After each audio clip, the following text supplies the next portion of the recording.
Hello friends, welcome to our channel. तो आज हम देखेंगे अनिका की स्टोरी। वीडियो को लाइक कर दीजिएगा और चैनल को सब्सक्राइब कीजिएगा। ज़्यादा देर न करते आइए वीडियो को स्टार्ट करते हैं। मॉरिशस में निखिल अपने दोनों हाथों को आगे करते हुए भूमिका के वार को रोकता है। इसके बाद भूमिका लगातार अपने हाथों और पैरों से निखिल पर वार करती ही चली जाती है। भूमिका की रफ्तार को देखकर निखिल भी पोजीशन लेकर बड़ी ही सफाई से उसके हर वार को काटता चला जाता है और भूमिका को रोकते हुए कहता है, देखो भूमिका, तुम्हें चोट लग सकती है। मैं तुमसे लड़ना नहीं चाहता। पहले मेरी बात सुन लो, उसके बाद तुम्हें जो सही लगे वह करना। लेकिन भूमिका कुछ भी सुनने के लिए तैयार नहीं थी और वह अपने मुक्के और लातों से एक के बाद एक वार निखिल पर करती ही चली जा रही थी। जब उसने महसूस किया कि उसके किसी भी वार से निखिल को अब तक कोई नुकसान नहीं पहुंचा है और निखिल भी सिर्फ अपना बचाव कर रहा है, तब उसके गुस्से की आग और भी भड़क उठती है। वह अपने गुस्से से कहती है, लड़ो मुझसे। इस तरह कब तक बचाव करोगे? आज मैं तुम्हें किसी कीमत पर नहीं छोड़ूंगी। अब निखिल जवाब देता है, मैं नहीं चाहता कि तुम मुझे छोड़ो। अब भूमिका के वार और भी तेज हो जाते हैं। इसी तरह भूमिका को लड़ते हुए 8-10 मिनट बीत जाते हैं। तब निखिल समझ जाता है कि भूमिका का गुस्सा इस तरह शांत होने वाला नहीं है और ना ही वह रुकने वाली है। अतः अंत में निखिल भूमिका के द्वारा मारे गए पंच को अपनी हथेली पर लॉक कर लेता है और उसके हाथ को उसके सिर के ऊपर से होते हुए सर्कल में घुमाकर उसकी गर्दन को उसी के हाथ से लॉक करके अपने हाथ में पकड़ कर रखता है। फिर जब भूमिका खुद को निखिल से छुड़ाने के लिए अपने दूसरे हाथ से उसके चेहरे की तरफ मुक्का मारती है तो वह दूसरे हाथ से उसके हाथ को लॉक कर लेता है। अब भूमिका की पीठ निखिल की तरफ थी और चेहरा सामने की तरफ। भूमिका का पूरा शरीर निखिल के साथ चिपका हुआ था। निखिल का चेहरा बिल्कुल भूमिका के चेहरे के साथ पीछे की तरफ से लगा हुआ था। लगातार लड़ने की वजह से दोनों की सांसें चल रही थी, इसलिए जब निखिल लंबी गहरी सांस लेता है तो वह भूमिका के कंधे पर महसूस होती है। ये सांसों का स्पर्श भूमिका के गुस्से को और भी ज्यादा भड़का रहा था। अब निखिल कहता है, मेरे पास तुम्हारे लिए एक सरप्राइज है। अगर मेरी बात सुनना नहीं चाहती हो तो कम से कम उसे एक बार देख लो, तुम्हारा सारा गुस्सा ठंडा हो जाएगा। जब भूमिका देखती है कि वह किसी भी तरह से निखिल की गिरफ्त से निकल नहीं पा रही है तो वह अपने पैरों को अपने घुटनों से पीछे की तरफ मोड़ते हुए अपने पैर के जूते के तलवे से पीछे की तरफ वार करती है। निखिल के लिए अपने इतनी जोर का वार बर्दाश्त कर पाना नामुमकिन था।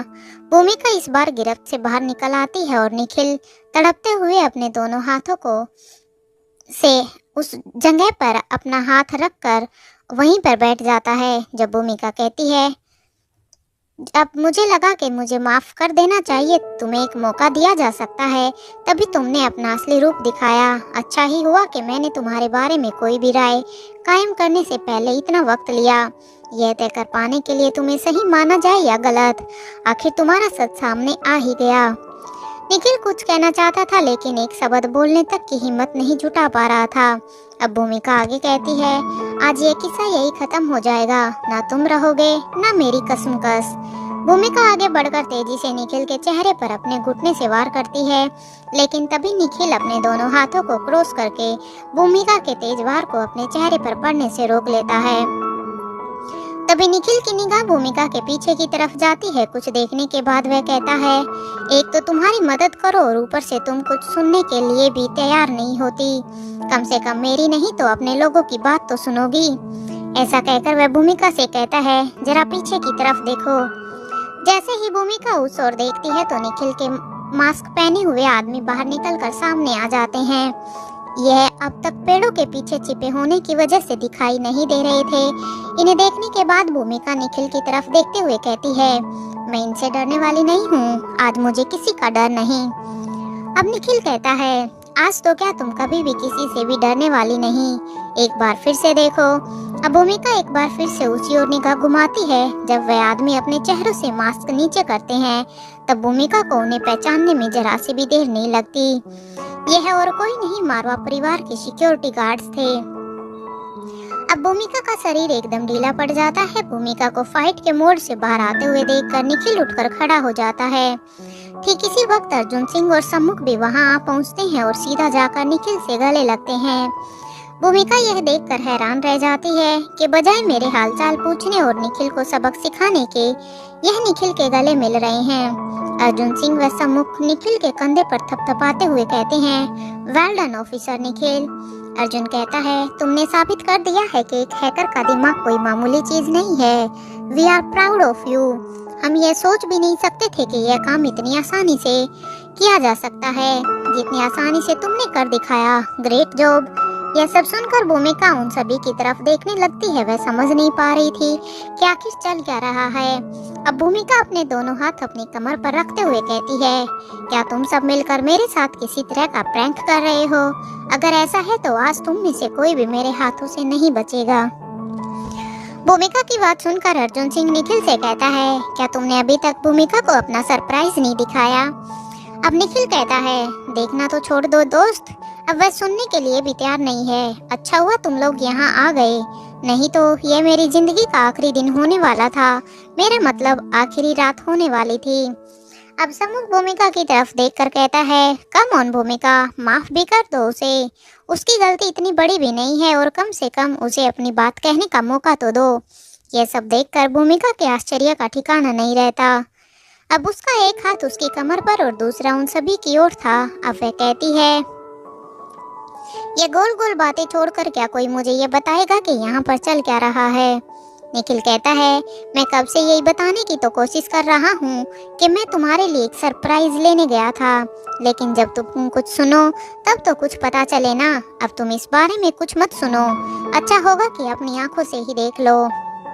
ऐसा कहकर वह भूमिका का हाथ पकड़कर उसे अपने साथ ले जाने लगता है। भूमिका अपने हाथ को खींचते हुए वहीं रुक जाती है और कहती है, सरप्राइज?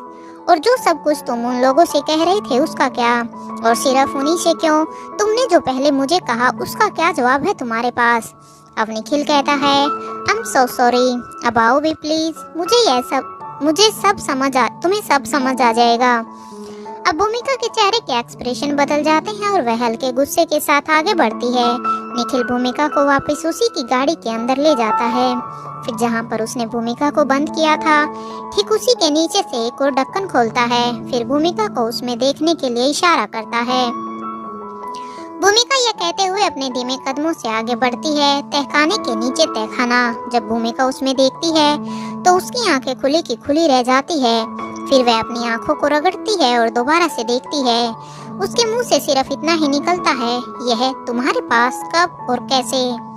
अब भूमिका गाड़ी से बाहर चली जाती है और फिर अर्जुन और सम्मुख पर भड़कते हुए कहती है, उसने मुझे कुछ नहीं बताया।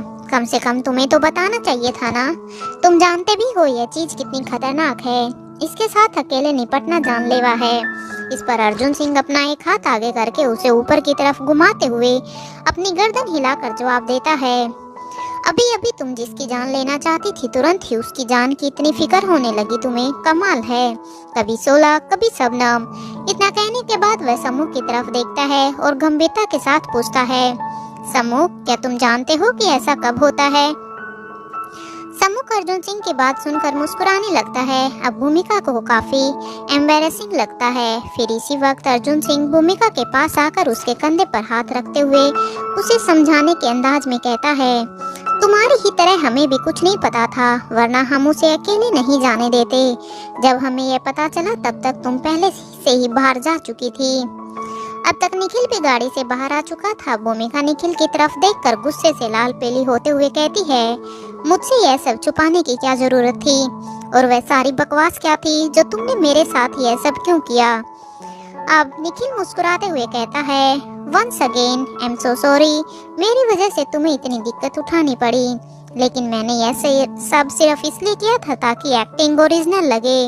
उन लोगों को यकीन हो जाए कि मेरे पास सिर्फ मेरी जिंदगी का मकसद भूमिका है, इसके अलावा मैं बाकी किसी के बारे में नहीं जानता। यह सुनकर भूमिका को थोड़ा अनकंफर्टेबल फील होता है, क्योंकि उसने बिल्कुल नहीं सोचा था कि निखिल सबके सामने इस तरह की भी कोई बात कहेगा।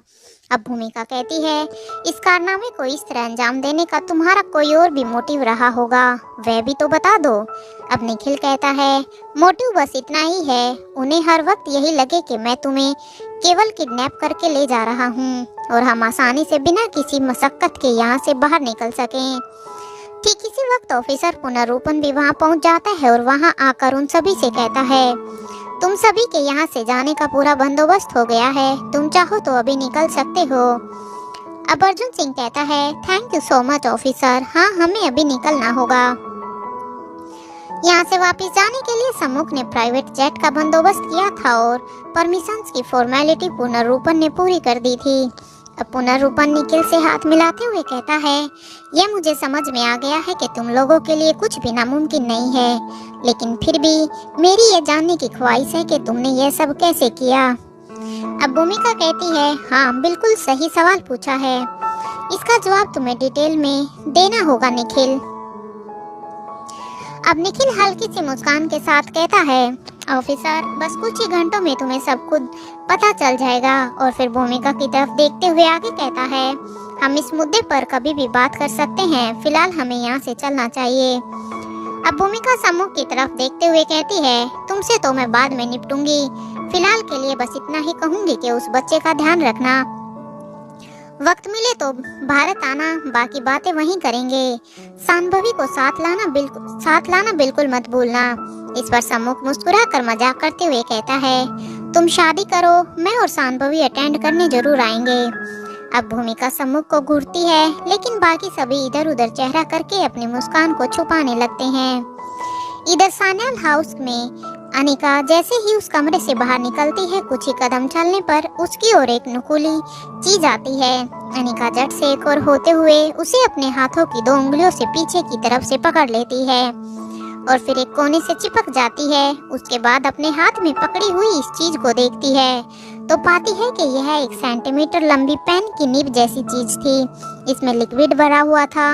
बड़ी जाहिर सी बात थी कि यह या तो कोई जहरीला द्रव था अथवा बेहोशी का कोई ड्रग। एक पिलर के पीछे खुद को सुरक्षित करते हुए वह उस जगह को ठीक तरह से देखने लगती है। यह एक लंबी गैलरी थी जिसमें जगह जगह पर अलग अलग तरह की कलाकारियां दीवारों पर दिखाई दे रही थी और इन्हीं कलाकारियों के बीच अलग अलग तरह की नक्काशियां भी थी। इन्हीं नक्काशियों के बीच यहाँ छिपे हुए हथियार और कैमरे थे जिन्हें देखकर उनके बारे में जाना नहीं जा सकता था।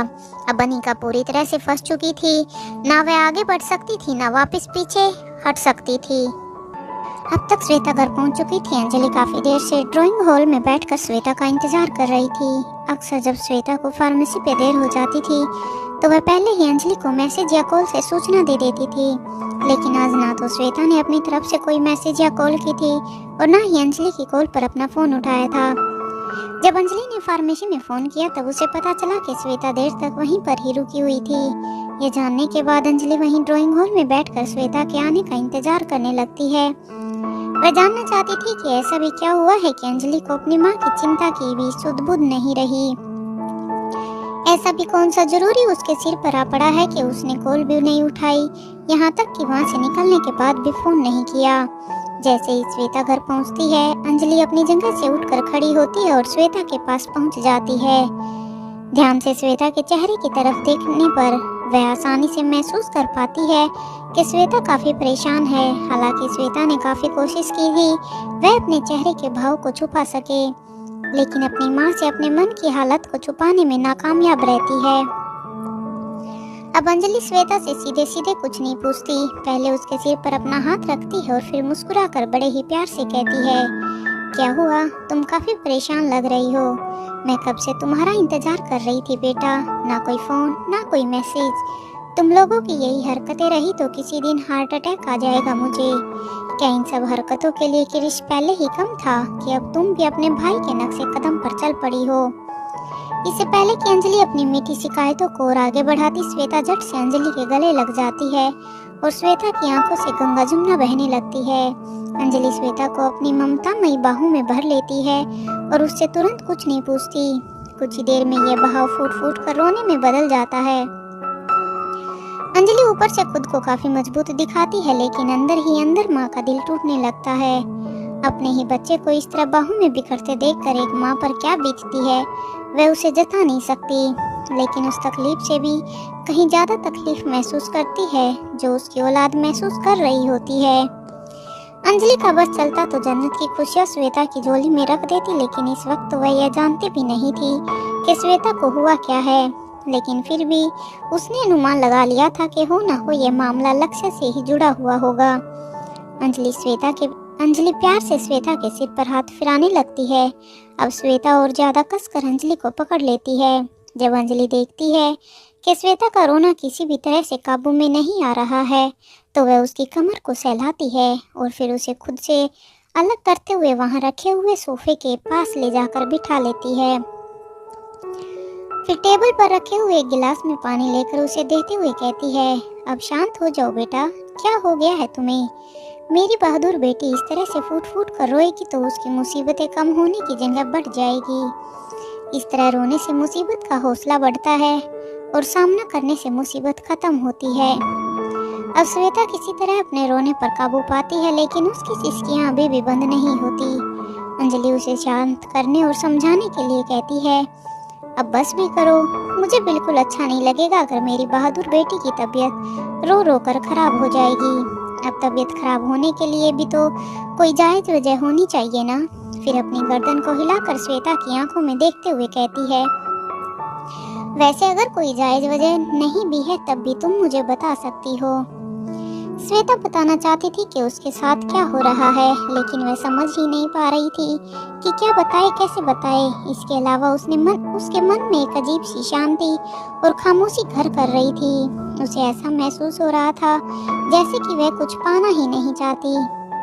श्वेता अपनी चेहरा नीचे कर लेती है। अब अंजलि अपनी जगह से उठती है और उसके सिर पर हाथ रखने के बाद कहती है, थोड़ा कुछ खा लो, पेट भरा होगा तो दिमाग फैसला लेने में तुरंत तुम्हारी मदद करेगा और साथ हम कुछ बातें भी कर लेंगे। शायद उससे तुम्हारा मूड कुछ चेंज हो जाए, फिर तुम बता पाओगे क्या हुआ है। वैसे कोई जबरदस्ती नहीं है, पर तुम बताओगी तो मुझे अच्छा लगेगा। ऐसा कहकर वह श्वेता के साथ डिनर टेबल के साथ रखी हुई कुर्सियों पर बैठ जाती है और अपने हाथों से अपनी बेटी को खाना खिलाना शुरू करती है। श्वेता का मन बदलने के लिए इधर उधर की बातें शुरू कर देती है।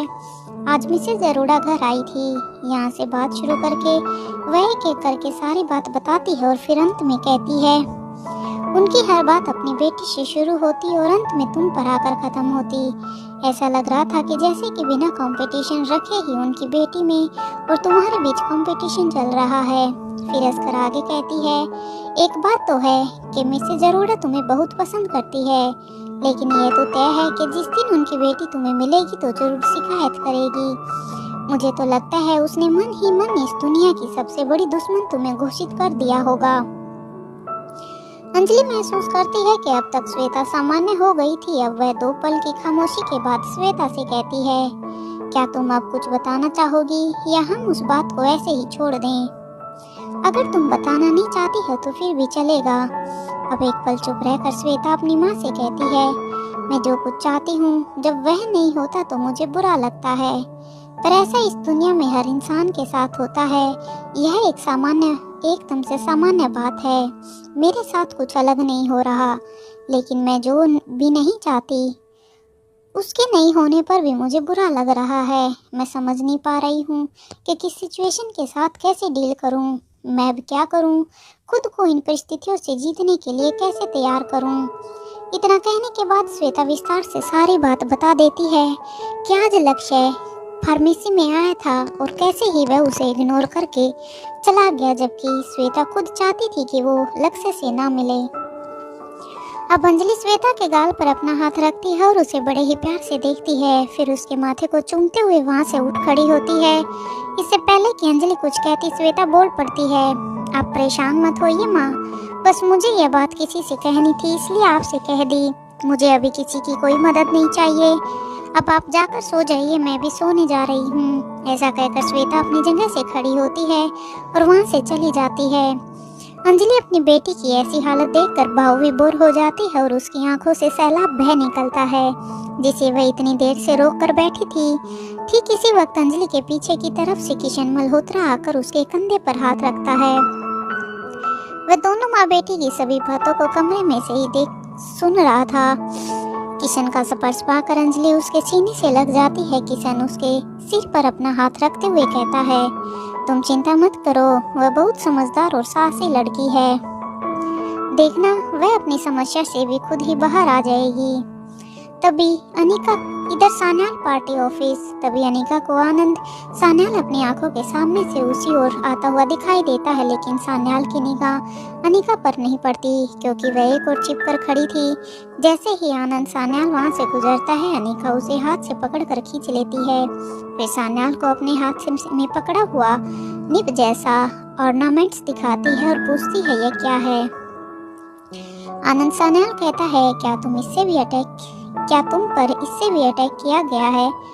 अब अनिका सिर्फ उसे घूर कर देखती है। आनंद अनिका के देखने के तरीके से समझ जाता है कि इसका जवाब हाँ ही है। अब आनंद सान्याल अनिका को जवाब देता है, तुम विश्वास नहीं करोगी, लेकिन मुझे सच में नहीं मालूम कि यह क्या है।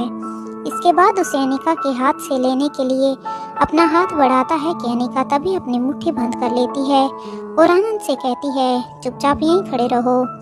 इस पर आनंद जवाब देता है, क्या तुम्हें मेरी जान की परवाह हो रही है? अच्छा लगा यह जानकर।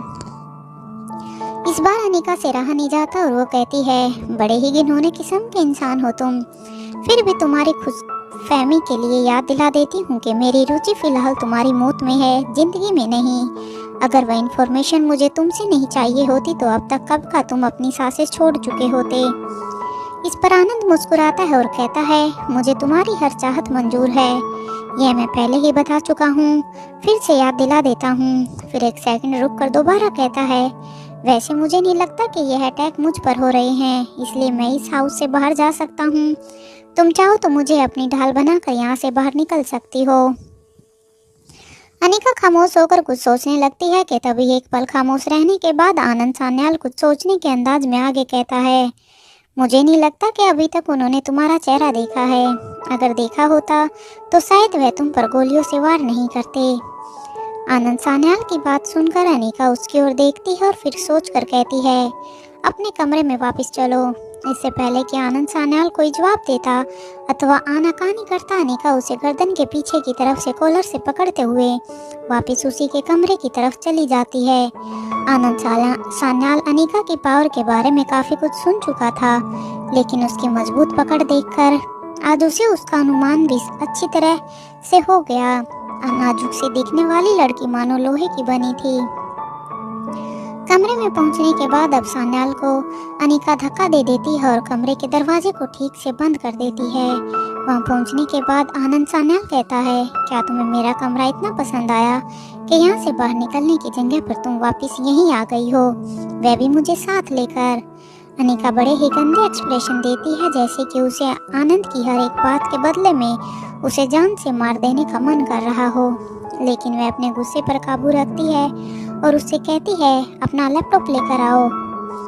आनंद सान्याल बिना एक शब्द कहे इस कमरे के कोने में रखी हुई एक टेबल की ड्रॉर से लैपटॉप निकालता है और अनिका की तरफ बढ़ा देता है।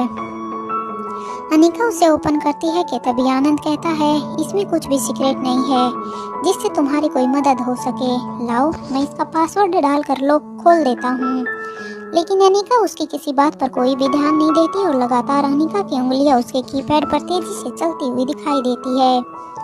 आनंद थोड़ा हैरान होता है और लैपटॉप में झांकता है तो देखता है कि बिना पासवर्ड के भी अनिका उसे खोलने में कामयाब हो गई थी।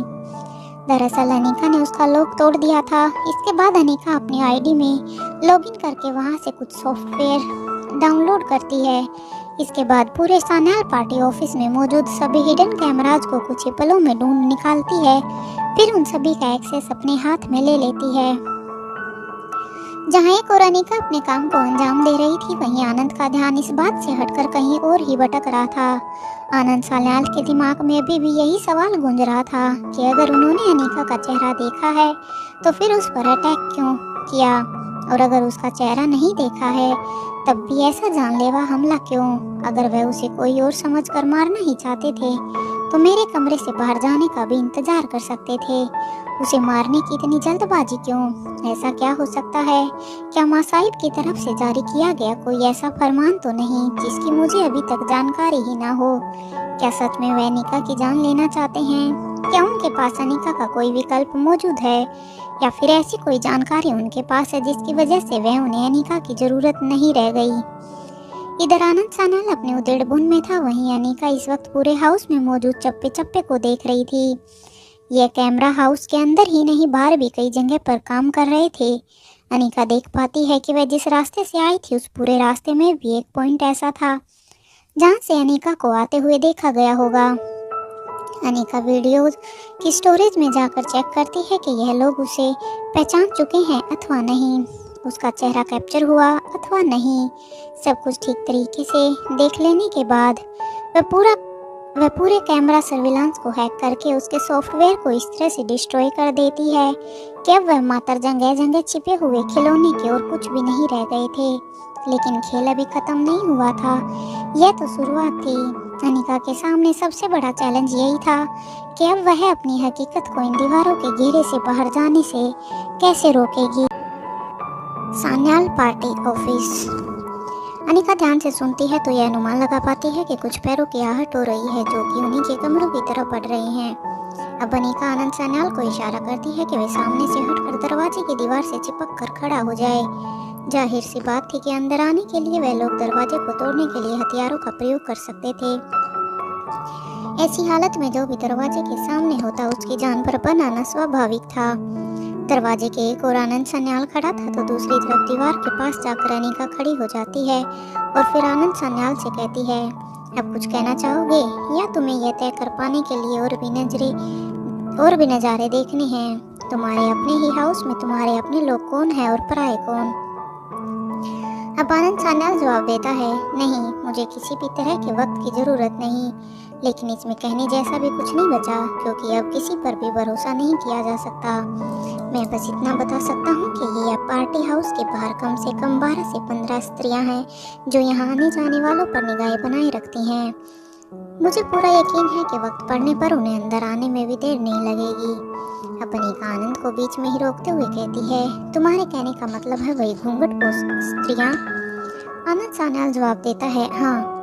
अब अनिका हल्की सी तिरछी मुस्कान के साथ आगे कहती है, अच्छा है, खेलने में मजा आएगा, तुम आगे बताओ। इसके बाद अपनी बात को आगे बढ़ाते हुए आनंद सान्याल बताता है, जहाँ तक मेरे इस पार्टी हाउस के अंदर रहने वाले सभी साथियों की बात की जाए तो लगभग 30 से 35 लोग हैं जो हर वक्त यहीं रहते हैं। इसमें सुरक्षा कर्मी, सफाई कर्मी, माली और बावर्ची अलग से हैं। करीब 10 से 15 लोग यह भी होंगे जो हर वक्त यही पार्टी ऑफिस में मौजूद रहते हैं। आनंद की बात को सुनने के बाद अनिका मन ही मन कहती है, पार्टी ऑफिस है या धर्मशाला? अनिका अपने मन में विचार कर रही थी कि तभी आनंद कहता है, मैं खुद नहीं समझ पा रहा हूँ कि अब कैसे पता चलेगा कि किससे लड़ना है और किसे छोड़ना है। मेरा मतलब है कि मेरा अपना कौन और पराया कौन। मैं खुद भी यह सब सोचने समझने की हालत में नहीं हूँ। यह एकदम स्पष्ट था कि दुश्मन ने जिस तरह की तैयारी पार्टी ऑफिस में की थी वह पार्टी ऑफिस में रहने वाले लोगों की जानकारी के बिना करना नामुमकिन था। यह जाल बिछाने के लिए निश्चित तौर पर यहाँ के लोगों की मदद ली गई होगी। दुश्मन की इस तरह की मदद सिर्फ वही कर सकता है जिस पर आनंद ने भरोसा किया हो। आनंद सान्याल के भरोसे के कारण ही बाकी लोग भी उस पर उतना ही विश्वास करते होंगे। इससे भी ज़्यादा जाहिर बात यह थी कि जो भी लोग पार्टी ऑफिस के अंदर रहते थे वह सभी कम या ज़्यादा आनंद सान्याल के उपयोगी और विश्वास पात्र लोग ही थे। अब तक कमरे के दरवाजे पर शोर बढ़ चुका था। यह शोर दरवाजे के अंदर आने की कोशिश का था। अनिका जानती थी कि अगर वह सीधे सीधे यह दरवाज़ा नहीं खोल पाए तो हथियारों की मदद से दरवाजे के लोग को बाहर की तरफ से तोड़कर अंदर आएंगे। इसलिए वह आनंद को इशारा करती है कि अपनी तरफ से दरवाजे के लोग को खोल दें। सान्याल अपनी गर्दन हाँ में हिलाता है, फिर दरवाजे के लोग को खोलकर वापस पीछे हटकर दीवार से चिपक कर खड़ा हो जाता है। जैसे ही इस बार वह लोग दरवाजे में धक्का मारते हैं, दरवाजा खुल जाता है और सभी का बैलेंस बिगड़ने की वजह से यह धक्का मारते हुए लोग एक दूसरे के ऊपर आ गिरते हैं। बाहर मौजूद लोग संख्या में 5 थे, जिनमें से 3 अब जमीन पर गिर गए थे और 2 वह थे जो उनके पीछे पीछे अंदर आते हैं। जब उन दोनों को कमरे में कोई दिखाई नहीं देता तो वह दोनों चारों ओर घूम कर देखते हैं। तभी अनिका इतनी तेजी से उन पर वार करती है कि वह समझ भी नहीं पाते कि उनके साथ क्या हुआ। एक ही गर्दन पर अनिका के पैर और दूसरे की गर्दन पर अनिका के हाथ ने ऐसा वार किया था कि दोनों एक ही बार में जमीन पर गिरकर ढेर हो जाते हैं। एक ही पल में वह दोनों नरकवासी हो चुके थे। अब इससे पहले कि जमीन पर लुढ़के हुए वह तीनों लोग उठकर खड़े हो पाए, अनिका उछलकर उनकी छाती पर कूद पड़ती है। उनमें से दो के दिल की धड़कन अनिका के घुटनों की मार की वजह से और तीसरे के दिल की धड़कन अनिका के तेज मुक्के की वजह से रुक जाती है। उन पांचों में से किसी को भी इतना मौका नहीं मिल पाता कि वह अपने हथियार का इस्तेमाल कर पाते। अब अनिका अपनी जगह से उठ खड़ी होती है और आनंद की तरफ देखते हुए कहती है, तुम्हें पूरा यकीन है ना कि इस घर के अंदर ज्यादा से ज्यादा 50 लोग ही मौजूद हैं? अनिका की फाइटिंग स्किल देखकर आनंद के मुंह से शब्द नहीं निकले। वह सिर्फ अपनी गर्दन दाएं से बाएं हिलाकर हामी भर देता है।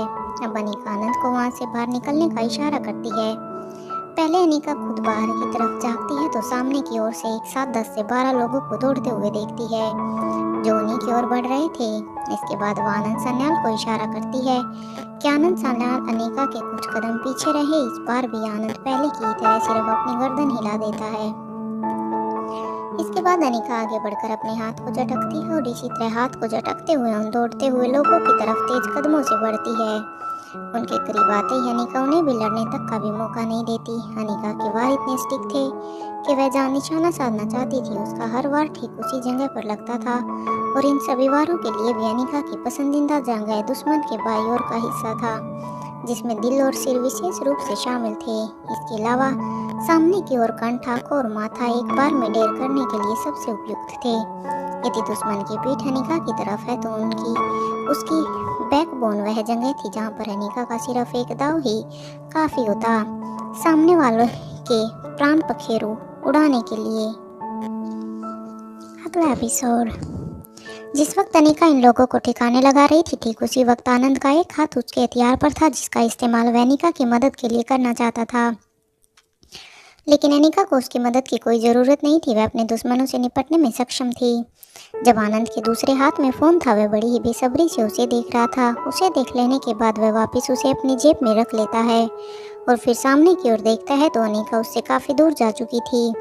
वह दौड़ते हुए अनिका के पीछे पीछे जाता है। अनिका की आंखों के सामने से ओझल हो जाने के बाद वह गहरी सांस लेकर अपने दोनों हाथ अपनी कमर पर रखकर एक बार झुक जाता है और फिर सीधा होते हुए कहता है, यह लड़की यहाँ पर इस तरह घूम रही है जैसे कि कोई पार्क हो। इतना खतरा होने के बाद कोई ऐसा कैसे कर सकता है? वह अपने मन में बस यही पुलाव बनाए जा रहा था। इधर पार्टी ऑफिस के इस मुख्य भाग से निकलकर अनिका लोन एरिया में पहुंच जाती है। यह खुली जगह थी जहां तक पहुंचते पहुंचते अनिका करीब 40 लोगों को मौत की नींद सुला चुकी थी, जिसका दूसरा तात्पर्य यह था कि अभी भी कहीं लगभग 10 लोग ऐसे थे जो अब तक लड़ने के लिए सामने नहीं आए थे। अनिका को लड़ते हुए इन बचे हुए लगभग 10 लोगों ने भी देखा, लेकिन इनके बारे में विशेष बात यह थी कि इनके चेहरों पर छाई हुई हैरानी को अनिका को भांपने में ज़्यादा देर नहीं लगी। दरअसल यह सब वही लोग थे जो सान्याल हाउस के किसी भी रहस्य में शामिल नहीं थे, जिन्हें किसी भी तरह की कोई भी जानकारी नहीं थी कि इस वक्त सान्याल हाउस के अंदर क्या चल रहा है और क्यों चल रहा है। अनिका का चेहरा ढका होने की वजह से इनमें से कोई भी उसे पहचान नहीं सका था, इसलिए अनिका ने इन्हें देखने के बाद भी इन पर हमला नहीं किया। लेकिन ये बचे कुछ लोग अपने सामर्थ्य और समझ के हिसाब से पार्टी ऑफिस के अंदर से निकलकर बाहर की ओर दौड़ पड़ते हैं ताकि पार्टी हाउस के अंदर चल रहे इस घमासान से अपनी जान बचा सकें। लेकिन बड़े ही अफसोस की बात थी, अनिका दोबारा उन्हें जिंदा छोड़ देने के बाद भी उनकी जान नहीं बची थी, क्योंकि दमयंती देवी की स्त्री सिपाही उन्हें वहां से बाहर निकल पाने से पहले ही मौत के घाट उतार देती है। इसका दूसरा मतलब यह भी था कि वह औरतें अब तक अंदर दाखिल हो चुकी थी। इन औरतों ने भी उन लोगों को मारने के लिए किसी हथियार का इस्तेमाल नहीं किया था, केवल शरीर के नाजुक हिस्सों को तोड़कर उनकी सांसों को रोक दिया गया। कुछ ही पलों में अनिका इन औरतों के बीच में थी। इनमें से 5 औरतें एक साथ उछलते हुए अनिका पर धावा बोल देती है। अनिका की भी उतनी ही रफ्तार से अपने एक पैर को घुटने से मोड़ती है और दूसरे पैर को सीधा करते हुए जमीन पर बैठ जाती है और जमीन पर ही इसी पोजीशन में गोल घूमते हुए अपने दाएं हाथ को उन औरतों की तरफ खोल देती है। अनिका के हाथ से 5 बेहद छोटी गोली जैसी तेज निकलती हुई दिखाई देती है, जो 1 सेकंड से भी कम वक्त के अंदर बिना चुके उन औरतों के शरीर में जा लगती हैं। यह कोई छोटी गोलियां नहीं बल्कि बेहद छोटी लेकिन पर्याप्त तेज सिरिंज थी, जिनमें पॉइजन भरा हुआ था। इससे पहले कि उन औरतों को सुई की चुभन महसूस होती, उससे पहले यह जहर उनके शरीर में फैल चुका था। कुछ ही सेकंड में वह धराशायी हो चुकी थी। अब अनिका की बाकी स्त्रियों के साथ लड़ाई शुरू होती है। जिस शैली का इस्तेमाल ये औरतें लड़ने के लिए कर रही थी, अनिका उसी शैली से लड़ते हुए उन्हें जवाब देती है। ये औरतें अच्छी तरह जानती थी कि अनिका इस शैली में माहिर नहीं है, लेकिन जब अनिका इसी प्राचीन विलुप्त शैली में उन्हें प्रत्युत्तर देती है तो वो आश्चर्यचकित रह जाती हैं। अनिका की सीखने की क्षमता और शारीरिक ताकत दोनों ही बेजोड़ थी। अनिका ने यह शैली अपनी माँ की भेजी हुई किताब से सीखी थी, लेकिन इसे सीख लेने के कई महीनों के बाद आज कहीं जाकर इस शैली में लड़ पाने का मौका अनिका को मिल पाया था।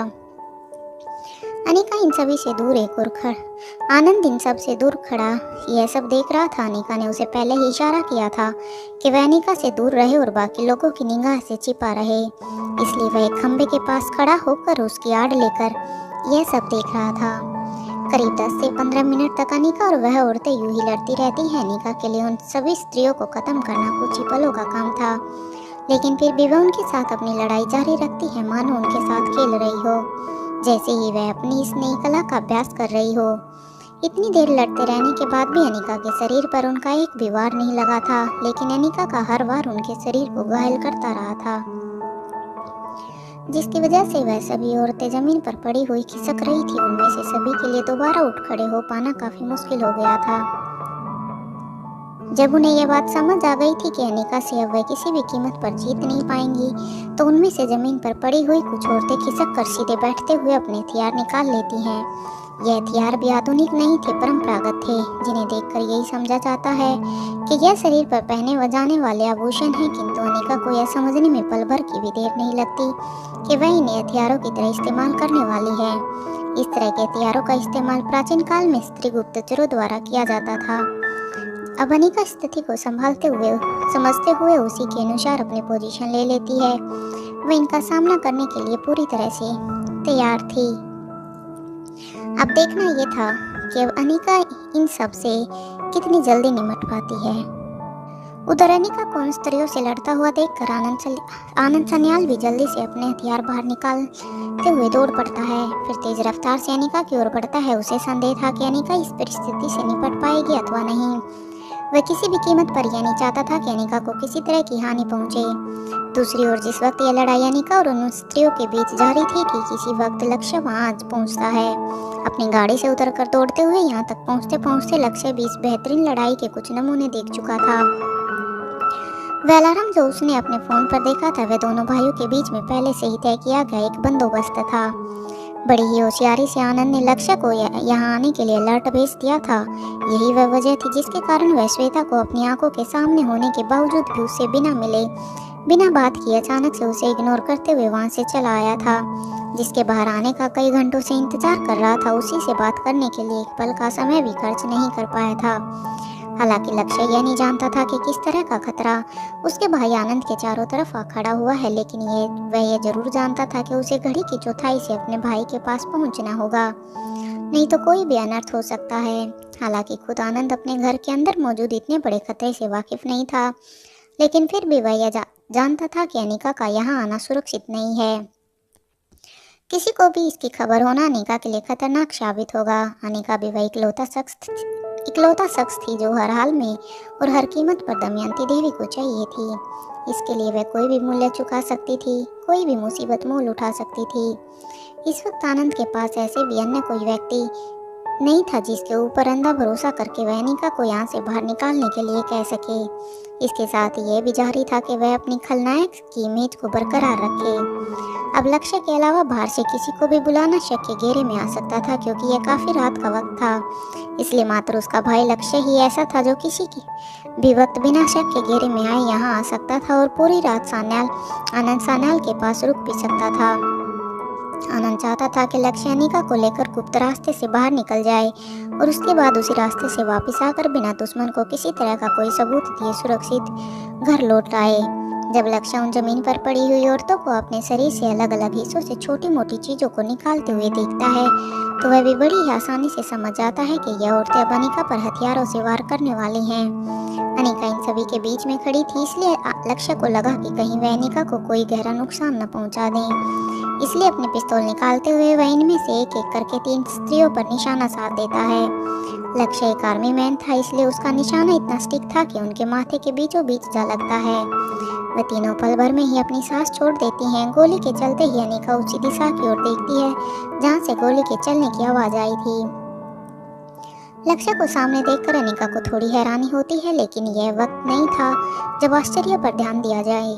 इधर आनंद भी अपनी बंदूक से निशाना साधते हुए आगे ही बढ़ता चला जाता है। उसके निशाने पर 2 लड़ाकू स्त्री अपने प्राण गंवा देती हैं। यदि अनिका ने इन स्त्रियों का मार मार कर बुरा हश्र नहीं किया होता तो इनमें से एक भी गोली के निशाने पर इतनी सहजता से आने वाली नहीं थी। इसी वक्त आनंद की गोली से अपना बचाव करते हुए एक तीसरी स्त्री खड़ी होकर अनिका की तरफ मूव करती है।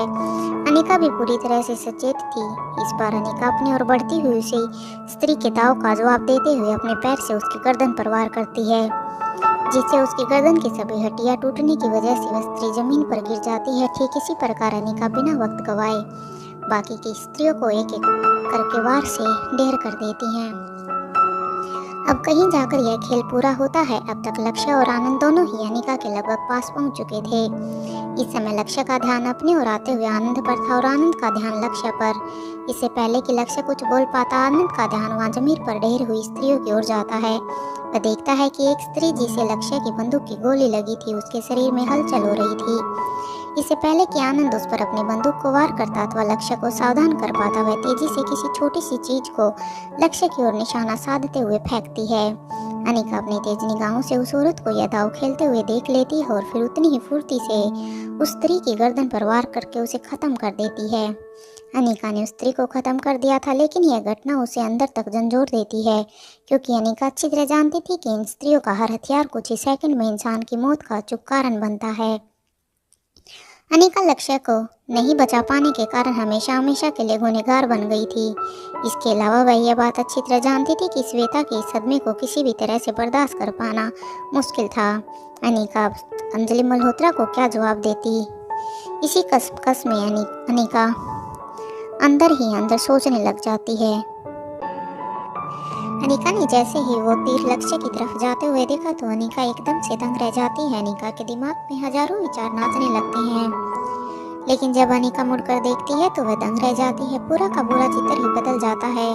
यह घाव लक्ष्य को नहीं बल्कि आनंद सान्याल को लगा था, क्योंकि आनंद बिना किसी देरी के अपने छोटे भाई लक्ष्य को बचाने के लिए उसके सामने आ गया था। यह घाव आनंद को पीठ की तरफ से भी सीधा उसके दिल के अंदर जा लगा था। इस तकलीफ के सिग्नल जैसे ही आनंद सान्याल के दिमाग तक पहुंचते हैं, उसका शरीर उसका साथ छोड़ने लगता है। अपने भाई के चेहरे पर भावहीन स्थिति को देखकर एक पल के लिए लक्ष्य समझ नहीं पाता कि आनंद को हुआ क्या है, लेकिन जिस पल अनिका ने उस स्त्री का परवार किया और उसके तुरंत बाद वह झट से लक्ष्य और आनंद के पास आ जाती है, उसी पल लक्ष्य को सारा मामला समझने में जरा देर नहीं लगती, क्योंकि आनंद के चेहरे पर अब तक दर्द दिखाई देने लगा था। इससे पहले कि आनंद जमीन पर गिर जाता, लक्ष्य आगे बढ़कर अपने भाई को सहारा देता है। आनंद अपने शरीर का पूरा वजन छोड़ चुका था, इसलिए लक्ष्य उसे बड़ी ही सावधानी से वही जमीन पर बिठा लेता है। तभी अनिका पूरे आत्मविश्वास के साथ आनंद के पास आती है और कहती है, हमारे जीने की इच्छा हमें मरने नहीं देती। अगर तुम हौसले से काम लोगे तो मैं जरूर तुम्हें बचा लूंगी। आनंद सान्याल हल्के से मुस्कुराने की कोशिश करता है, लेकिन उसके शरीर में बढ़ती हुई तकलीफ उसे ठीक से मुस्कुराने भी नहीं देती। उसकी आंखें झपकने लगती हैं, जैसे उन्हें खोलकर रख पाना काफी मुश्किल काम हो। आनंद कहता है, जीने की इच्छा रखने के लिए मेरे पास कोई वजह नहीं। जो बात कहने का मौका मुझे नहीं मिला, वह आज मेरी मौत मुझे दे रही है। बड़ी धीमी आवाज में अपनी पूरी ताकत के साथ आनंद आगे कहता है, छोटी सी उम्र में रोहित ने जो मुकाम हासिल किया उसकी वजह से वह मेरा आइडल रहा, लेकिन सिर्फ तभी तक जब तक उसे तुम नहीं मिल गई। तुम्हारे मिलने के बाद से मुझे उससे चिढ़ होने लगी। उसकी आंखें बंद होती है, वह किसी तरह उन्हें दोबारा से खोलता और आगे कहता है, लेकिन ये भी अच्छा ही हुआ कि तुमने जल्दी ही रोहित से शादी कर ली, नहीं तो मेरे जैसे न जाने कितने तुम्हारी मोहब्बत में फना होते। अनिका आनंद का हाथ पकड़कर उसकी नब्ज गिनने लगती है और साथ साथ लक्ष्य से कहती है, इसे उठाओ, इसे तुरंत इलाज की जरूरत है वरना बहुत देर हो जाएगी। आनंद लक्ष्य से कहता है, रुको, फिर अपनी नजरें अनिका की तरफ घुमाते हुए कहता है, तुम मुझे बचाना चाहती हो, इस फिक्र का एहसास जन्नत मिलने की खुशी से ही कहीं ज़्यादा है। मैं अच्छी तरह जानता हूँ कि तुम्हारे अंदर की डॉक्टर मुझे बचाने के लिए बेचैन है, लेकिन उसकी वजह शायद तुम्हारा फर्ज से ज़्यादा तुम्हारी ज़रूरत है। मैं जानता हूँ कि तुम मुझे नहीं बचा पाओगी और तुम्हारी ज़िंदगी का पहला पेशेंट मैं बनूंगा जो बच नहीं पाएगा। तुम पर दाग लगेगा तो मुझे अच्छा नहीं लगेगा। मैं जो कहना चाहता हूँ मुझे कह लेने दो। इसके बाद एक नज़र लक्ष्य की तरफ देखता है और फिर दोबारा अनिका की तरफ देखते हुए कहता है, दमयंती देवी के बारे में जानकारी एकत्रित करना किसी के वश की बात नहीं। वह काला साया है, लेकिन फिर भी तुम्हारे काफ़ी सारे सवालों के जवाब तुम्हें इससे मिल जाएंगे। मुझे खुशी है कि चाहे मेरी ज़िंदगी तुम्हारे काम नहीं आई, पर मौत आ गई। मैं ना सही, कम से कम मेरी मौत ही सही पर तुम्हारे नाम तो हो गई। ऐसा कहकर वह अपनी जेब से परी के उसी छोटे से स्टैचू को निकाल कर अनिका को देता है और उसने अपने कमरे में से उठाया था। इसे देते हुए वह आगे कहता है, यह मेरी छोटी सी अनिका है और तुम्हारे कुछ सवालों के जवाब भी। तुम्हारी बाकी मदद करना मेरा वही लैपटॉप कर देगा जो तुमने लिया था। फिर लक्ष्य तो यही है ही। आनंद को अपनी बात बोलने में काफ़ी तकलीफ हो रही थी, लेकिन फिर भी वह बोलना जारी रखता है। रोहित मारवा तुमसे बेहद प्यार करता है, उससे ज़्यादा शायद कोई और नहीं कर पाएगा, इसलिए तुम उसे मिल गई। लेकिन मेरी मुश्किल यह है कि तुम भी उससे उतना ही प्यार करती हो। उसके अलावा तुम्हारी ज़िंदगी में किसी की जगह नहीं। मैं यह नहीं चाहूँगा कि तुम्हें अपनी मोहब्बत के बिना रहना पड़े, क्योंकि उसकी तकलीफ मैं जानता हूँ। अगला जन्म होता है या नहीं मुझे नहीं मालूम। आई विश कि अगर अगला जन्म होता हो तो उसमें तुम्हारी मोहब्बत का थोड़ा सा हिस्सा मेरे नाम ही हो। अब अनिका के चेहरे पर चिंता की लकीरें कुछ गुस्से का रूप ले लेती है और वह बिगड़ते हुए लक्ष्य से कहती है, तुम सुन नहीं पा रहे हो मैंने क्या कहा? इसे अभी के अभी इलाज की जरूरत है, इसे उठाओ। तभी आनंद सान्याल अपने दोनों हाथों में लक्ष्य का हाथ लेकर उसकी आंखों में देखते हुए आगे कहता है, हमेशा खुश रहो। इतना कहने के बाद आनंद धीरे से अपनी आंखें बंद कर लेता है। उसका शरीर एकदम ढीला पड़ चुका था। उसका पूरा वजन अब लक्ष्य के ऊपर था। वह अपनी सांसें छोड़ चुका था। देखते ही देखते कुछ ही पलों में उसका पूरा शरीर नीला पड़ चुका था। लक्ष्य की आंखों से आंसू पड़ते हैं। अनिका आनंद की सांस, नब्ज और दिल की धड़कनें चेक करती है, लेकिन कहीं से भी उम्मीद की कोई किरण नहीं बचती। अनिका ने कभी भी आनंद सान्याल को किसी भी अच्छी भूमिका को निभाते हुए नहीं देखा था, इसलिए उसे कभी एक अच्छा व्यक्ति भी नहीं समझा। वह भी ऐसा कुछ नहीं जानती थी जिसके आधार पर उसे एक अच्छा व्यक्ति माना जा सके। लेकिन फिर भी अनिका को आनंद की मौत से काफी बुरा लग रहा था।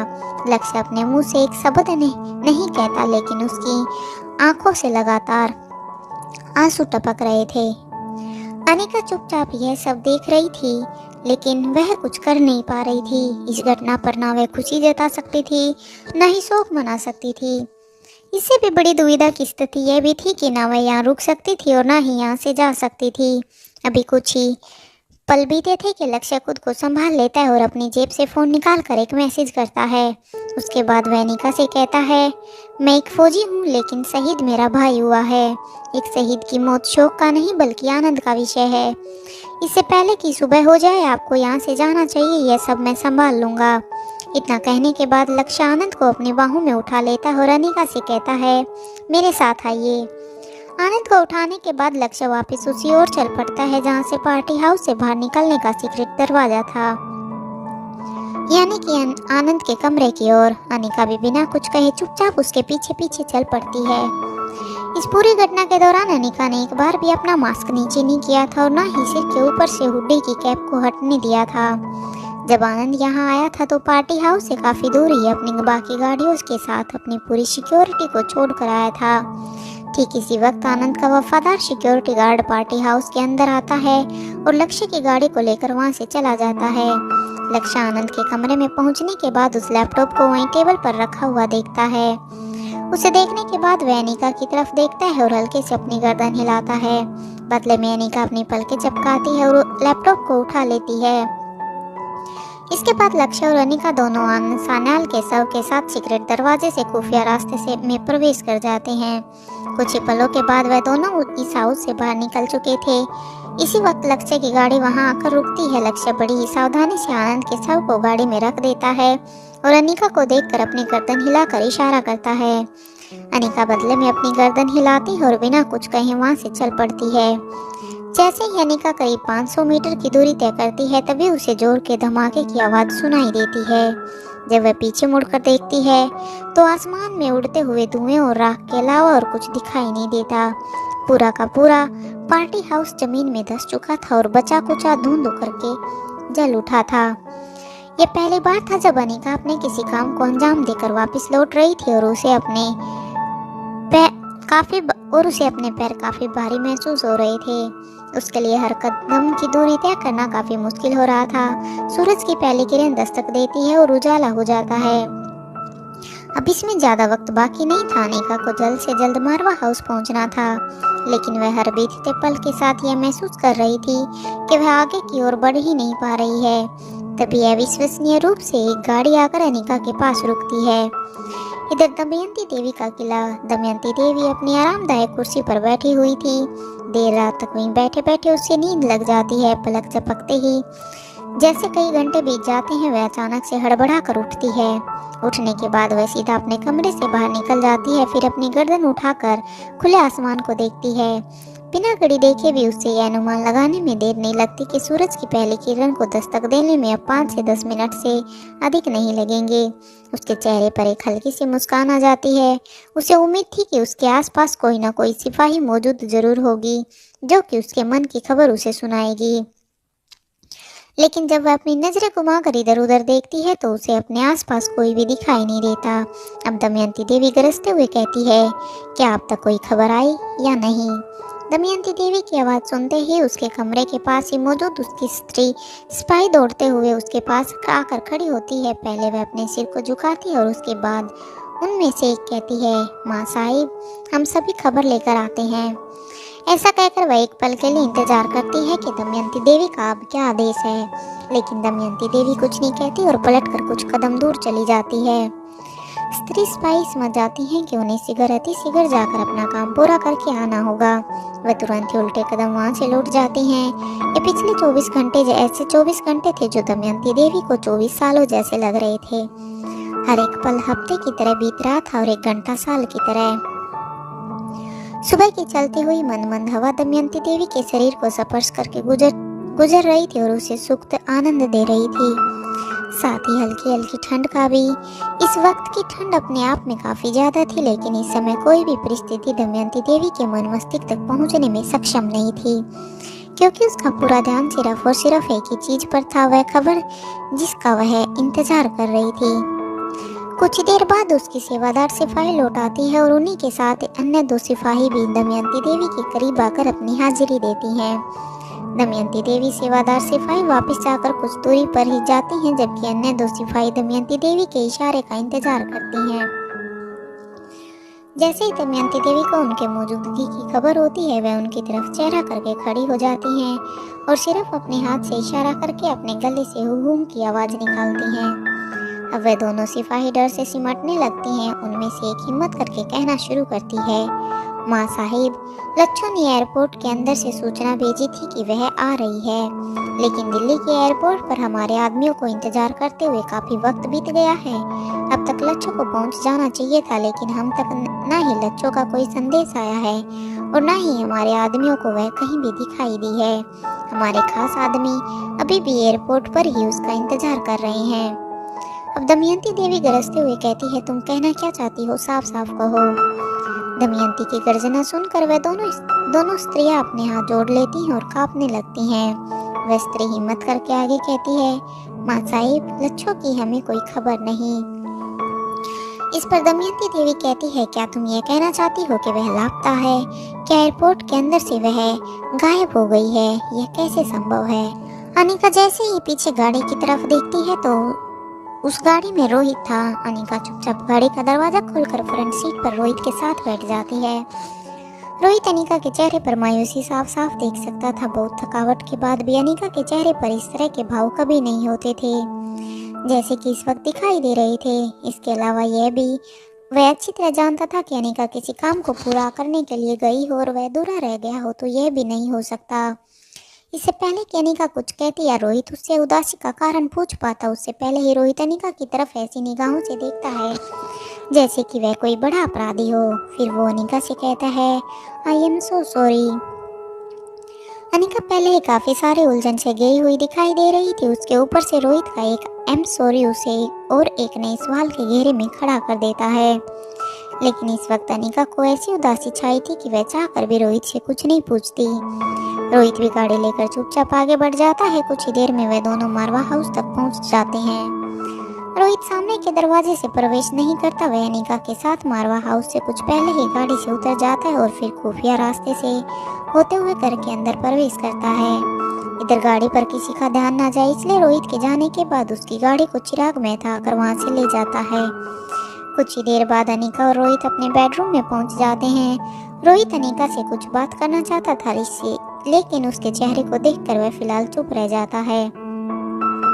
फिर कुछ सोचकर अनिका के चेहरे पर अपना हाथ रखता है और बड़े ही प्यार से उससे कहता है, जाओ पहले तुम जाकर फ्रेश हो जाओ, मुझे तुम्हें कुछ जरूरी बात बतानी है। इतना कहने के बाद रोहित जैसे ही पीछे हटने के लिए अपना हाथ नीचे करता है, अनिका रोहित के सीने से चिपक जाती है। ऐसा नहीं था कि अनिका रोहित को अक्सर गले ना लगाती हो, लेकिन आज उसके गले लगने में एक अलग ही बात थी। उसने जितना कसकर रोहित को पकड़ा था, रोहित को यह काफी अलग लगता है। ये एहसास मानो जैसे कि परिपक्व अनिका के अंदर का बच्चा उस पर आज हावी हो गया हो। इस बच्चे ने रोहित को इस तरह जकड़ लिया हो जैसे कि वह अपनी मुट्ठी को कसकर उसमें बंद रेत को फिसलने से रोकने की कोशिश कर रहा हो। बस फिर क्या था, रोहित भी बदले में अनिका को अपनी बाहों में भर लेता है, अपनी गर्दन उठाकर ऊपर की तरफ करते हुए वह अपनी आंखें बंद कर लेता है। सिचुएशन चाहे कोई भी हो, अगर अनिका रोहित के पास है तो रोहित की हर मुश्किल आसान है।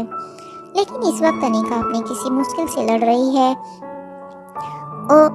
और ऐसा जान पड़ रहा है कि आज वह बहुत परेशान है। कुछ देर तक दोनों इसी तरह खड़े रहते हैं और हर कुछ सेकंड के बाद अनिका की पकड़ और गहरी हो जाती है।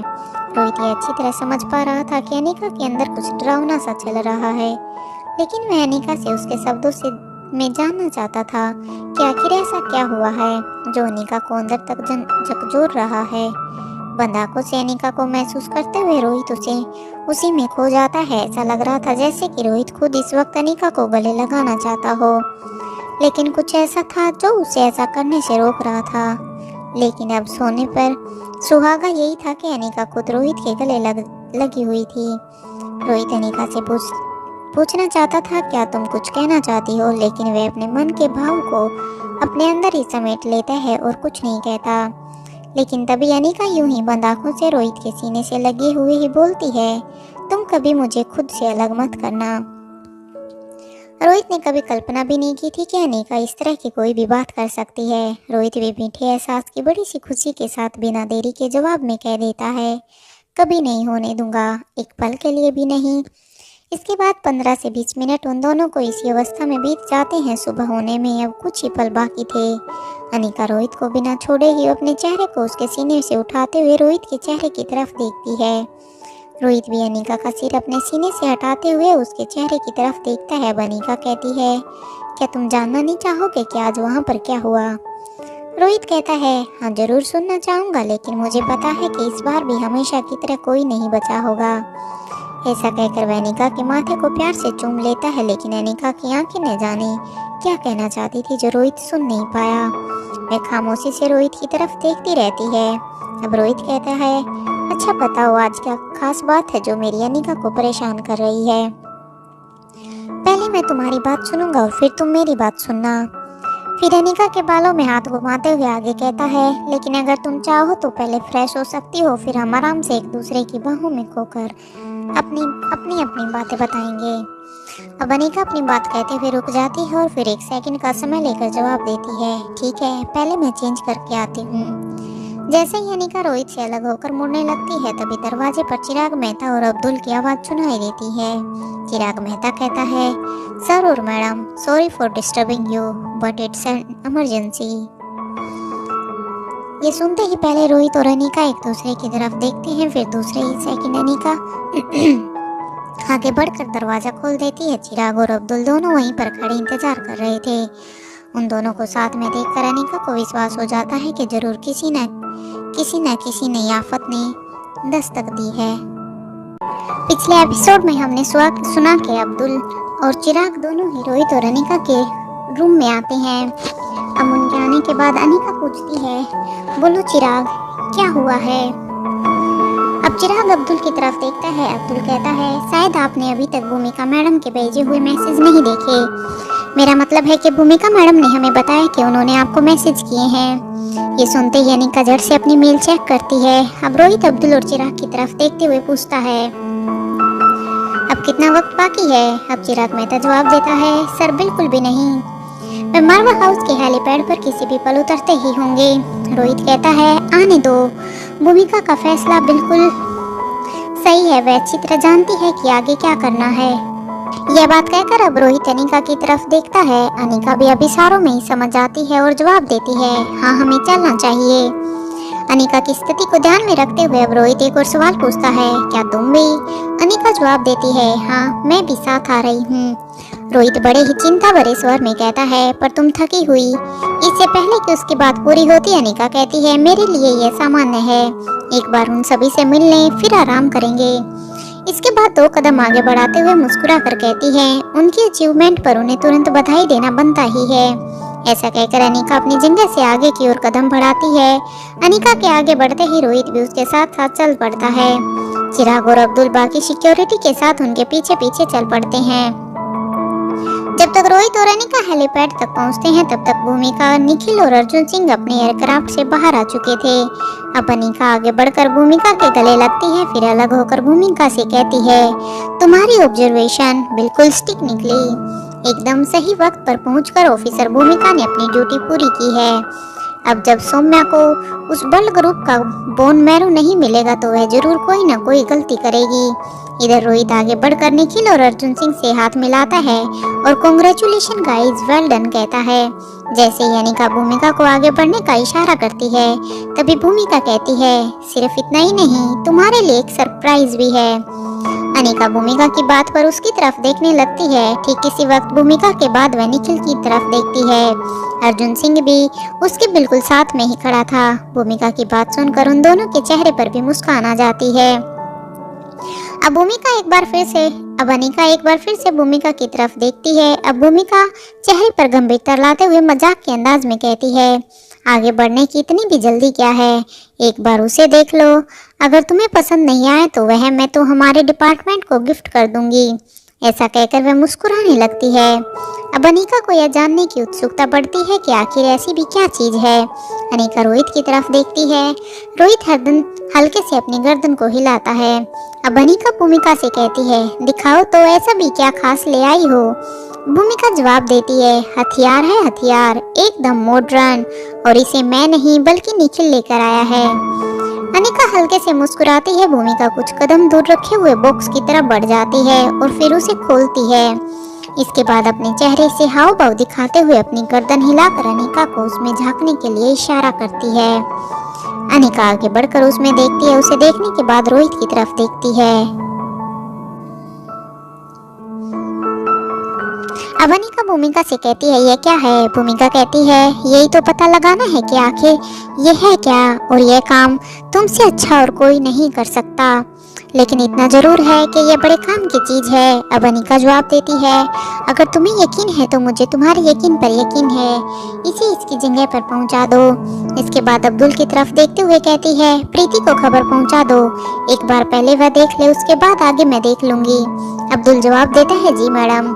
इसके बाद रोहित सभी की तरफ देखते हुए कहता है, मुझे लगता है कि तुम सभी लोगों को फ्रेश होकर कुछ खाने के बाद थोड़ा आराम कर लेना चाहिए।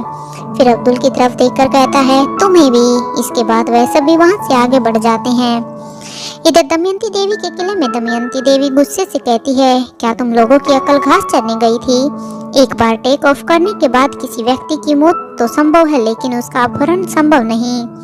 उसके सामने खड़ी हुई औरतें अपनी गर्दन झुकाकर अपने दोनों हाथों को सामने की तरफ बांधे चुपचाप खड़ी रहती हैं। ठीक इसी वक्त एक दूसरी स्त्री सिपाही दौड़ते हुए वहां आ पहुंचती है। दमयंती देवी उसे बोलने का इशारा करती है। वह कहती है, माँ साहिब, पूरे विश्वास के साथ यह नहीं कहा जा सकता कि लच्छू ने मॉरिशस एयरपोर्ट से टेक ऑफ किया है। हमने वहां मौजूद टीम से खबर ली है। उनका कहना है कि लच्छू से उनकी अंतिम बात अंतिम बार बात तब हुई थी जब वह एयरपोर्ट के अंदर थी। अब दमयंती देवी लंबी गहरी सांस लेती है और अपने गुस्से को नियंत्रित करते हुए कहती है, मैं समझ नहीं पा रही हूँ कि तुम सभी एक साथ मूर्खों जैसी बातें क्यों कर रहे हो। तुम्हारी इस बकवास का कोई आधार है अथवा नहीं, या सिर्फ हवा में बातें कर रहे हो। अब वह स्त्री सिपाही कहती है, माँ साहिब, ऐसा करने के पीछे आधार है। पहला यह है कि जिस वक्त लच्छो एयरपोर्ट में थी उसके तुरंत बाद जो फ्लाइट भारत के लिए आने वाली थी उसमें न जाने किसी कारणवश लेकिन उड़ान नहीं भरी। दूसरा, वहां मौजूद टीम के लोगों का कहना है कि लच्छो के उनसे अलग होने के बाद उनके हाथ से टारगेट भी निकल गया। बिना किसी बाहरी मदद के ऐसा संभव नहीं है कि हाथ आने के बाद टारगेट वहां से निकल जाए। तीसरा, जो भूमिका मारवा परसों तक दिल्ली में थी उसे कल रात किसी नामी हैकर ने मॉरिसन से किडनैप किया है। अब दमयंती देवी आग बबूला हो उठती और चिल्लाते हुए कहती है, आज मुझे ऐसा एहसास होता है जैसे कि मूर्खों की सेना पाल रखी है मैंने। क्या तुम्हारे दिमाग में भूसा भरा हुआ है? जरा सोचो किसकी इतनी हिम्मत है कि रोहित मारवा की बहन को हाथ लगा सके। इसके बाद दमयंती देवी अपने गुस्से को काबू में करने के लिए चुप हो जाती है। ठीक उसी वक्त वह स्त्री सिपाही कहती है, क्षमा माँ साहिब, क्षमा कर दीजिए, लेकिन हमारे आदमियों ने उस हैकर की तलाशी ली थी। उसके पास भूमिका के अलावा और कुछ नहीं था, लेकिन जब उसे मारने की कोशिश की तो बड़ी ही होशियारी से वह हमारे आदमियों पर भारी पड़ गया और फिर उनके हाथ से निकल गया। इतना कहने के बाद वह सारी घटना विस्तार से कह सुनाती है। ठीक इसी वक्त रुद्रमा देवी वहां पहुंचती है। दमयंती देवी का गुस्सा रुद्रमा देवी पर अब तक काफी कम हो चुका था। वह धीरे धीरे दमयंती के करीब आ जाती है। रुद्रमा देवी के पास आते ही बाकी स्त्री सिपाही पीछे हट जाती हैं। रुद्रमा देवी दमयंती के कंधे पर हाथ रखकर कहती है, ठंडे दिमाग से काम लोगी तो हर समस्या का हल निकाल सकती हो। यह तुम्हारी जिंदगी की पहली समस्या नहीं है, जरा शांत दिमाग से सोचो। दमयंती देवी रुद्रमा देवी की तरफ एक निगाह भर भी नहीं देखती, लेकिन बदले में किसी तरह की गुस्से जैसी प्रतिक्रिया भी नहीं देती। अब दमयंती देवी दो पलों के लिए अपनी आंखें बंद कर लेती है, फिर अचानक से अपनी आंखों को खोलने के बाद कहती है, जिस अनहोनी का डर था वही हुआ। लच्छो उन्हीं के पास है, अपने आदमियों को दिल्ली खबर भेजो। पता लगाओ कि इस वक्त भूमिका मारवा कहाँ है। उन्हें कहो कि वे मुझे अभी चाहिए। वह स्त्री कहती है, जी माँ साहिब। ठीक इसी वक्त दमयंती देवी कहती है, तुम मेरी बात नहीं समझी। वह स्त्री सिपाही चुपचाप गर्दन झुकाकर अपनी जगह पर स्थिर खड़ी रहती है। अब दमयंती देवी आगे कहती है, मुझे भूमिका मारवा नहीं चाहिए और लच्छो को वह ला नहीं पाएंगे। अब तुम सोचोगी कि मुझे अनिका चाहिए होगी। नहीं, मुझे अनिका भी नहीं चाहिए। वैसे भी वह तुम लोगों की पकड़ से बहुत दूर की चीज है। मुझे चाहिए सिर्फ छोटी सी प्यारी सी रिया, रोहित मारवा की बेटी रिया। इतना कहने के बाद दमयंती देवी एक सातिर सी मुस्कान देती है। इधर मारवा हाउस में जैसे ही वह सभी अंदर की तरफ बढ़ने लगते हैं तभी रोहित का ध्यान चिराग के चेहरे की तरफ जाता है। रोहित को यह समझने में अधिक देर नहीं लगती कि चिराग कुछ बात करना चाहता है। रोहित चिराग से कहता है, क्या कुछ बहुत जरूरी है? चिराग जवाब देता है, बहुत जरूरी नहीं है, लेकिन अगर आप अभी थोड़ा सा वक्त दे पाएं तो मेरे लिए अच्छा होगा। अब रोहित अनिका की तरफ देखता है और उसे पूछता है, क्या मैं थोड़ी देर में आऊं? अनिका बदले में गर्दन हिला देती है और अपने रूम की तरफ चली जाती है। वहीं रोहित और चिराग एक साथ वहां से दूसरी ओर चले जाते हैं। अब अर्जुन, भूमिका और निखिल तीनों साथ में ही आगे बढ़ रहे थे। तभी अचानक से भूमिका के कदमों की रफ्तार कुछ कम हो जाती है। वह चलते चलते ही कुछ सोचने लगती है। जब वह चलते हुए कुछ पीछे रह जाती है तो भूमिका को 2 कदम पीछे देखकर निखिल पीछे की ओर मुड़ता है। अर्जुन सिंह भी वहीं रुक जाता है। अब निखिल भूमिका से पूछता है, क्या तुम कुछ भूल गई हो? ये अचानक से इतनी धीरे क्यों चलने लगी? भूमिका अपनी सोच से बाहर आते हुए मुस्कुराकर अर्जुन और निखिल की तरफ देखकर कहती है, भूली नहीं हूँ, बल्कि मुझे कुछ याद आ गया है। भूमिका का जवाब नहले पे दहले जैसा था। उसका ऐसा जवाब सुनकर अर्जुन और निखिल में से कोई भी उसे आगे कुछ नहीं कह पाता। भूमिका भी अपनी जगह पर रुक जाती है। वह दोनों सिर्फ भूमिका को ही देख रहे थे कि अब वह क्या कर रही है और उसके कहने का क्या मतलब है। भूमिका अपना फोन निकालती है और छठींद्री को फोन करती है। वहाँ छठींद्री एक तिराहे पर बैठा हुआ था। वह इस वक्त एक मफलर से अपने कानों को अच्छी तरह लपेटे हुए हाथों को रगड़ता हुआ दिखाई दे रहा था। दरअसल वह सर्द रात के गुजरने के बाद सुबह की ठंड से परेशान होकर कुछ लकड़ियों को इकट्ठा करके जलाकर बैठा हुआ था। इस वक्त उसके साथ सिर्फ एक खबरी मौजूद था जो उसे रात के अंधेरे में कंपनी दे रहा था। जैसे ही छठी इंद्री को अपने फोन पर रिंग सुनाई देती है, वह अपना फोन निकालता है और अपनी जगह से उठकर कुछ दूर चला जाता है। फोन निकालते हुए खुद से कहता है, इस वक्त मुझे मैडम के अलावा और कौन फोन कर सकता है। ऐसा कहकर जब वह स्क्रीन की तरफ देखता है तो उसका अनुमान बिल्कुल सही था, यह भूमिका ही थी। फोन उठाने के बाद छठी इंद्री कहता है, गुड मॉर्निंग मैडम। भूमिका हंसकर कहती है, हाँ छठी इंद्री, आज की मॉर्निंग सच में ही काफी गुड है। अब कहो, अब तुम्हारा क्या कहना है। छठी इंद्री जवाब देता है, कहना क्या है मैडम, ऐसी खुली जगह और यह मौसम, ठंड से मेरी गुंजिया बनी जा रही है। मैं सिकड़ा हुआ इस वक्त थोड़ी सी कुछ लकड़ियों के जलते हुए ढेर के आगे बैठा खुद को सेक रहा हूँ। ठंड से बीमार हो गया तो आगे की ड्यूटी कैसे करूँगा। वैसे मैडम पूरी रात निकल गई पर एक झपकी भी नहीं ली है। वह अभी भी अपने घर के अंदर ही है, उसी पर नजर टिकाए बैठे हैं। ये सुनकर भूमिका हंसने लगती है और कहती है, और कब तक पागल बनोगे, वहाँ कोई नहीं है। छठी इंद्री कुछ नाराज होते हुए भूमिका से पूछता है, आपने इस काम के लिए मुझे ही क्यों चुना था मैडम। भूमिका जवाब देती है, क्योंकि तुम मेरे विश्वास पात्र हो।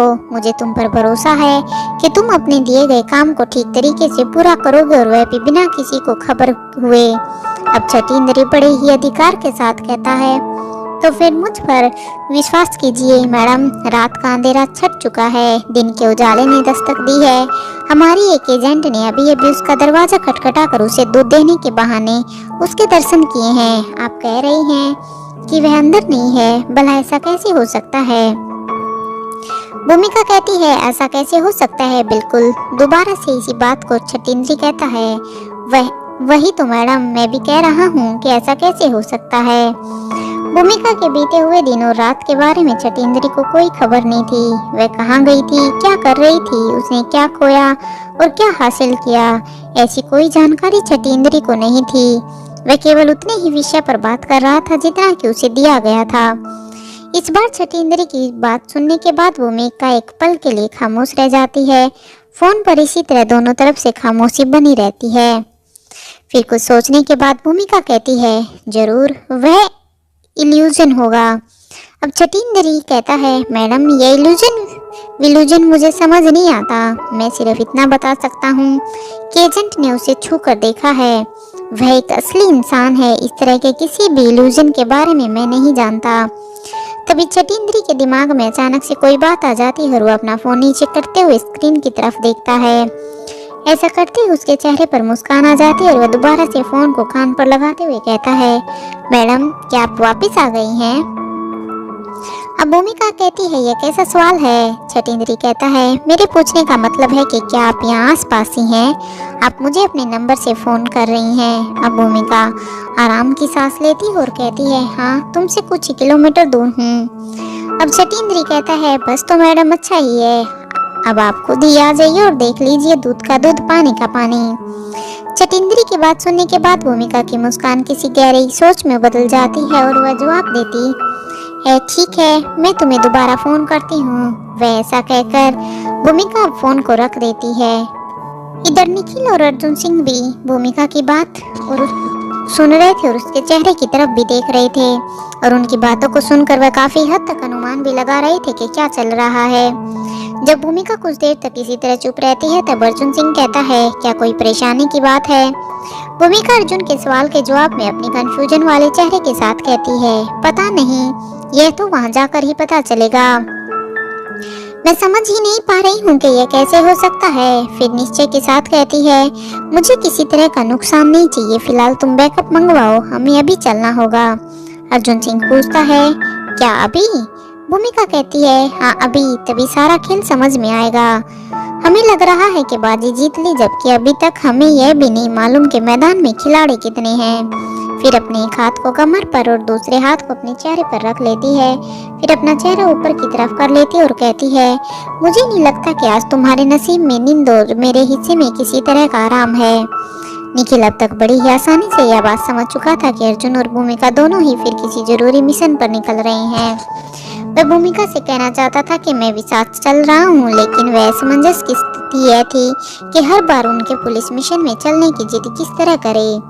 निखिल के चेहरे के हाव भाव को देखकर भूमिका को उसके मन की बात समझने में जरा देर नहीं लगती, लेकिन फिर भी भूमिका निखिल से कहती है, तुम्हें आराम करने का मौका मिल रहा है तो तुम यहाँ खड़े होकर ये सोच रहे हो कि उसमें खलबली कैसे डाली जाए।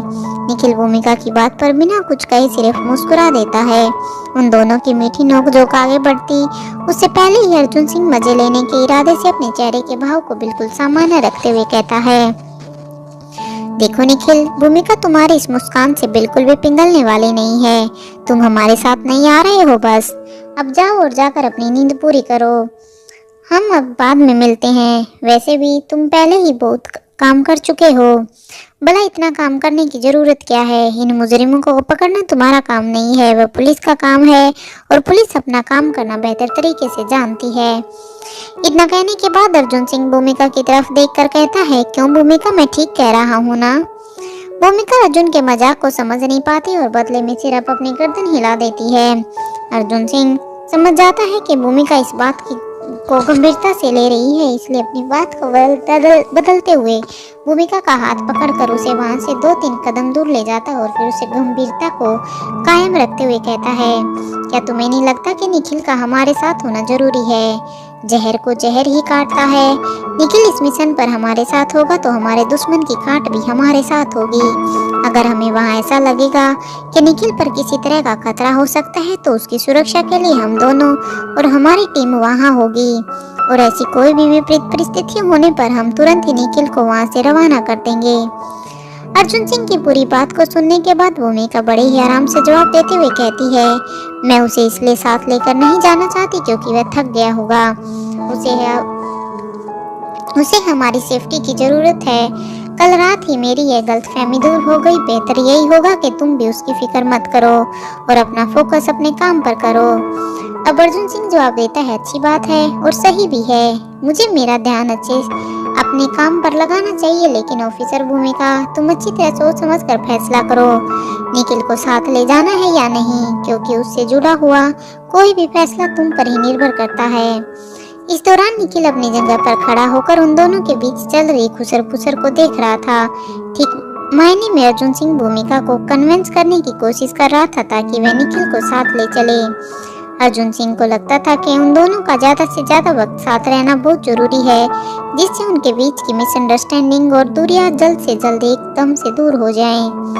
इस बार भूमिका अपने दोनों हाथ अपने चेहरे पर रख लेती है, उसके बाद अपने सिर के ऊपर से घुमाते हुए अपनी कमर पर रख लेती है और अपनी आंखों को इधर उधर घुमाते हुए लंबी गहरी सांस लेती है, जैसे खुद को समझा बुझा कर किसी नतीजे पर पहुंचने की कोशिश कर रही हो। फिर वह पलटकर निखिल के पास आती है और उससे कहती है, हम लोग किसी जरूरी मिशन पर जा रहे हैं, वह भी अभी। इतना कहकर भूमिका मुड़कर बाहर की ओर चलने लगती है। निखिल अभी भी अपनी जगह पर ही उसी तरह खड़ा होकर उसे जाते हुए देख रहा था। जब भूमिका को एहसास होता है कि निखिल अपनी जगह पर जमा खड़ा हुआ है तो वह मुड़कर उसकी तरफ देखती और हल्की सी मुस्कान के साथ कहती है, क्या अब तुम्हें एक लिखित में निमंत्रण चाहिए, चलो भी। ये सुनकर निखिल के चेहरे पर बड़ी सी मुस्कान आ जाती है और वह भी अपने कदमों को तेज गति से बढ़ाते हुए भूमिका के पास आ जाता है। अब वह तीनों पूरे आत्मविश्वास के साथ अपने लक्ष्य की ओर कदम बढ़ाते हैं। तभी अर्जुन सिंह भूमिका से कहता है, क्या अपनी टीम का बैकअप काफी होगा या वहाँ की लोकल पुलिस को भी इन्फॉर्म कर दूं?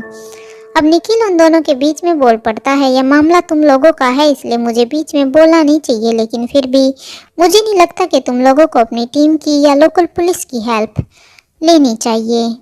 तो फ्रेंड्स, आज की वीडियो में सिर्फ इतना ही। नेक्स्ट एपिसोड में कल अपलोड करूँगा, तब तक बने रहिए हमारे साथ।